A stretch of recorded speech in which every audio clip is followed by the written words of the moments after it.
Hi, how's it going? Well, as the title says, today we're going to see how to send money abroad. And well, this process is pretty simple, okay? First of all, what you need to do is, well, have the Commonwealth NetBank app open here and, well, here. What we're going to do is pretty straightforward, right? Just follow these steps so you can make the transfer. Alright, so we're going to tap here where it says pay, right here where it says pay, down here.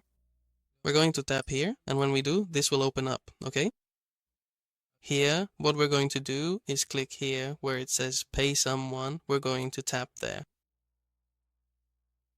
And when we tap there, well, we're going to choose from which country to which country we're going to send the money. The amount, we have to select it down here, add a description, and well, here we have to choose the NetBank option and all that. And well, it's actually pretty simple to do. I hope this helps you. If you liked it, please comment and subscribe.